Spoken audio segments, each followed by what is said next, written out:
Vous suivez Star 21 TV. Mesdames et messieurs, bonsoir et bienvenue dans cette édition d'information dont voici les principales articulations.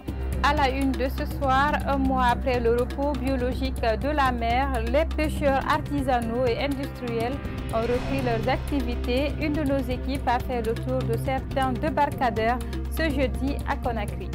Peu après le match nul du Sili national de Guinée contre la Guinée-Bissau au compte de la première journée des éliminatoires de la Coupe du Monde Qatar 2022, un analyste sportif pense que c'est un résultat déplorable pour l'équipe guinéenne.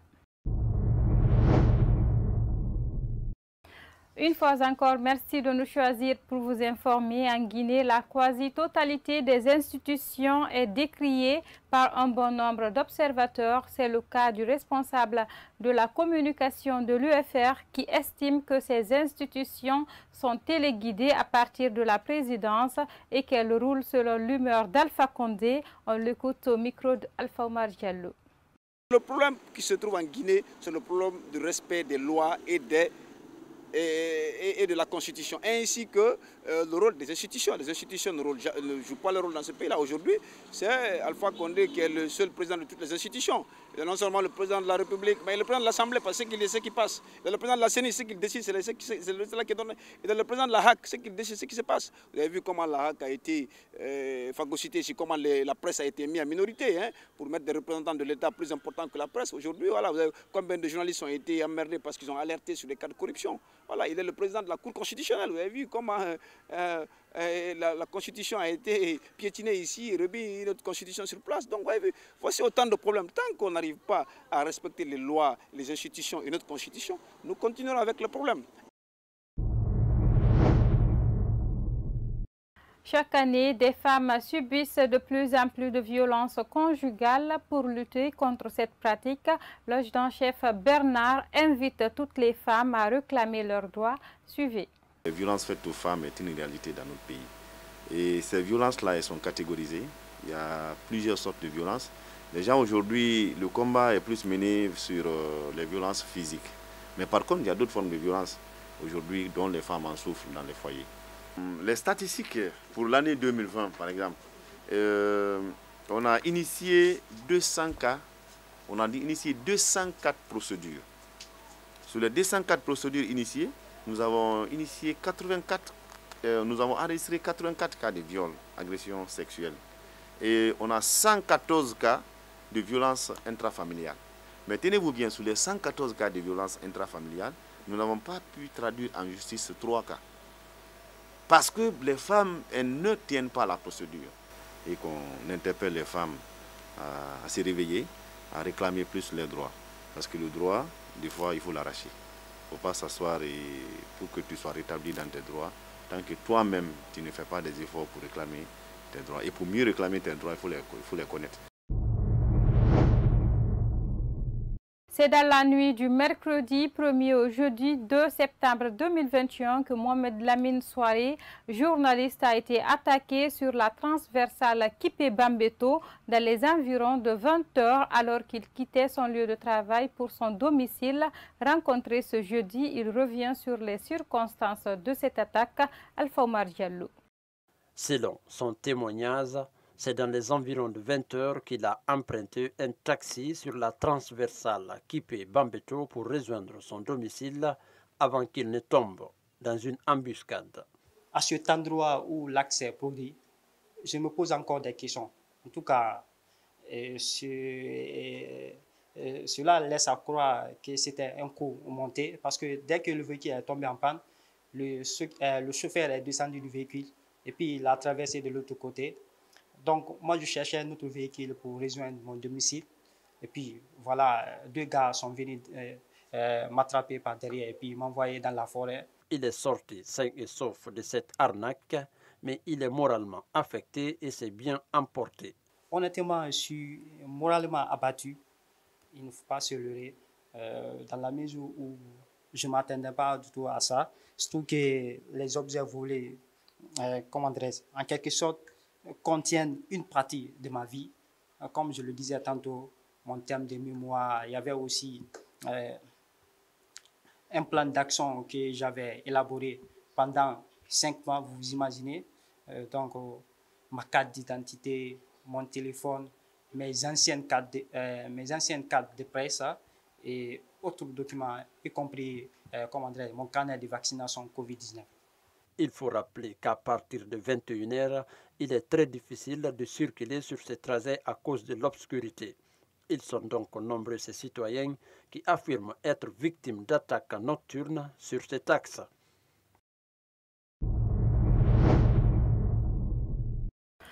Je vous l'annonçais dans les titres, après un mois de repos biologique, les pêcheurs artisanaux et industriels ont repris leurs activités. Mais malgré cette reprise, les vendeuses et pêcheurs ne cachent pas leurs difficultés par rapport à l'intervention des bateaux chinois dans la mer guinéenne, impactant ainsi la pêche artisanale. Mariam Tindibari et Alassane Souma sont allés à leur rencontre au port de Bonfi. Après un mois de repos biologique, les pêcheurs industriels renouent avec la mer. Mais visiblement, cette reprise inquiète les vendeuses et pêcheurs artisanaux. Vraiment, ce que nous avons observé sur la fermeture de la mer est une bonne chose pour la population. Mais une chose nous fatigue, le programme que les Chinois font en mer. Dans tous les pays, la mer est contrôlée, sauf en Guinée. Les Chinois ont complètement gâté la pêche. On ne voit plus certaines catégories de poissons au marché. Même nous qui sommes au port, on ne voit plus du poisson.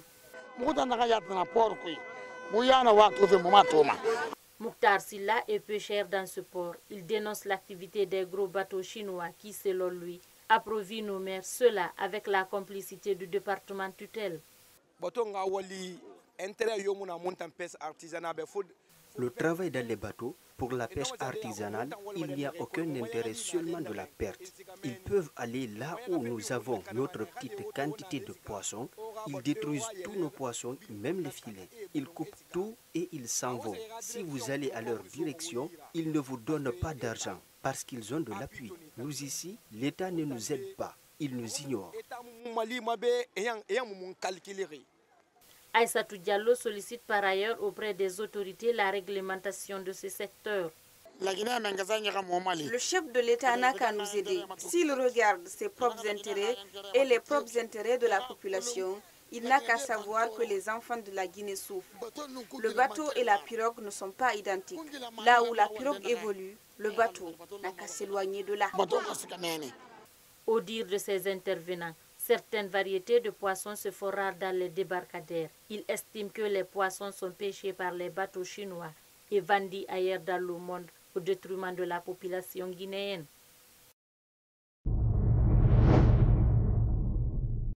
Kassoya, situé dans la commune de Manéa, préfecture de Koya, les citoyens de cette localité vivent le calvaire depuis la tombée des premières pluies, des difficultés dues à la dégradation très poussée de la route, une situation qui empêche les usagers de se déplacer. Alpha Omar Diallo nous signe ce reportage. Situé dans la sous-préfecture de Manéa, préfecture de Koya, aujourd'hui, l'état de la route principale qui mène vers Kassoya est dans un état de dégradation très poussé. Pour se rendre dans cette localité, il te faut un parcours de combattant. Comme vous le constatez à travers ces images, cette localité n'a jamais connu de bitumage ni de caniveaux pour l'évacuation des eaux de ruissellement. Face à cette situation, ces citoyens accusent les autorités d'avoir manipulé les citoyens avec des fausses promesses.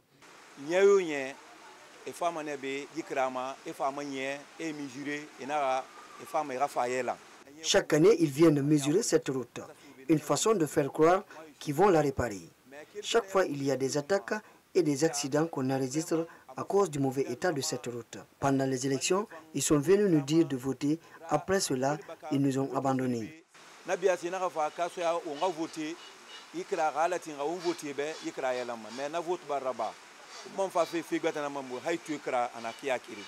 Si aujourd'hui cette localité se félicite de ce pont installé à la rentrée de Kassoya, les difficultés sont aussi nombreuses et les conducteurs de taxi se disent inquiets.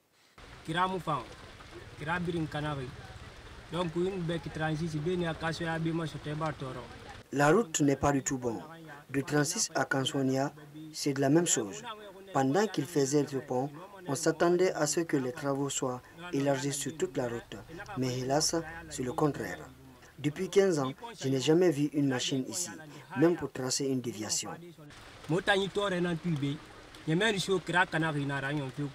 Il y a 24 heures, les conducteurs de taxi-moto avaient arrêté toute activité contre la hausse du prix du carburant et le refus des autorités qu'ils augmentent le transport.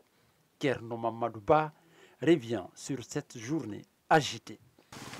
7 000. De quitter ici jusqu'à 36, c'est 7 000. Mais les chefs de quartier qui voulaient nous descendre le prix, mais comme que nous n'avons pas accepté ça, ils ont venu de barrer ici, sur le pont. Mais nous aussi, nous avons barré là-bas, à Carrefour Kassoya. Le vice-président des conducteurs de taxi-moto dans la zone de Manéa s'insurge contre la dégradation de cette route avant d'inviter les autorités à agir.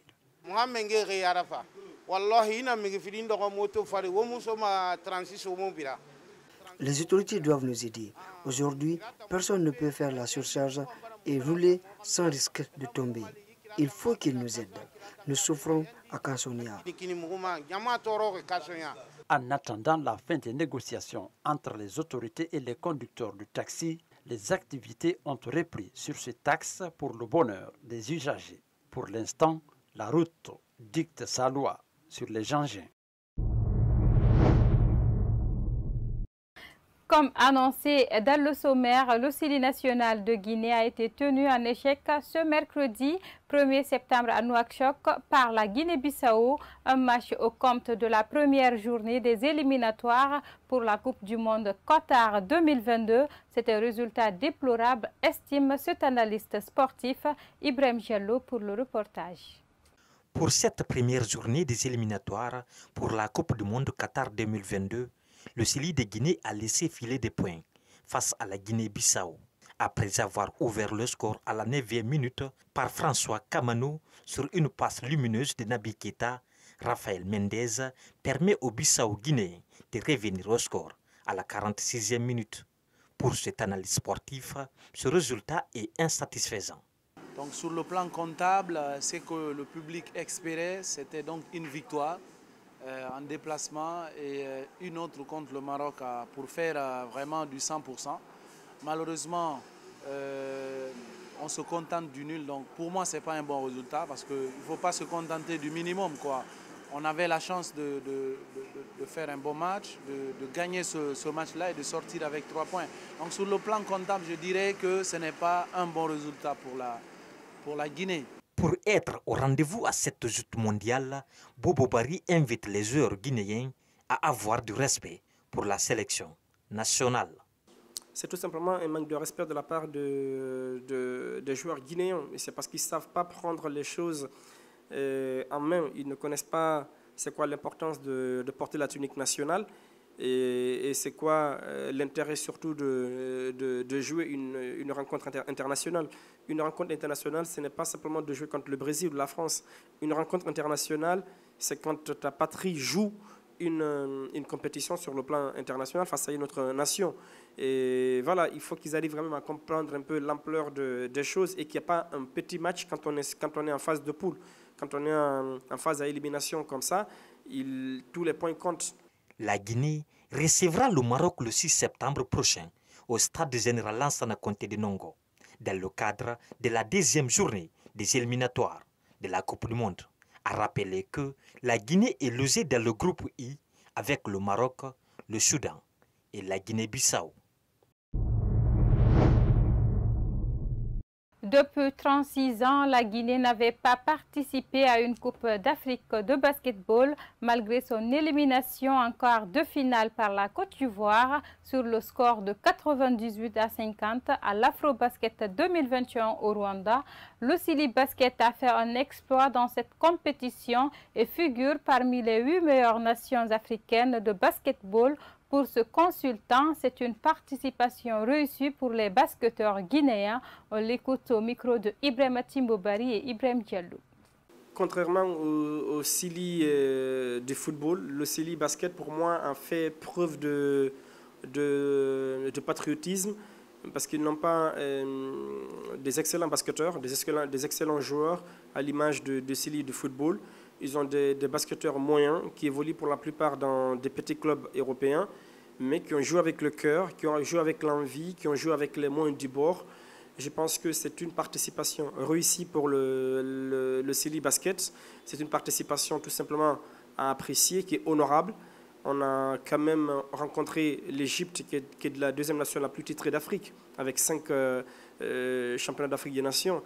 On les a battus et après on est venu tomber sur l'un des favoris de cette compétition, qui est la Côte d'Ivoire. Mais je pense que globalement, cette équipe n'a pas du tout démérité. Elle s'est battue en fonction de ses moyens, en fonction tout simplement de ce qu'elle avait sous la main.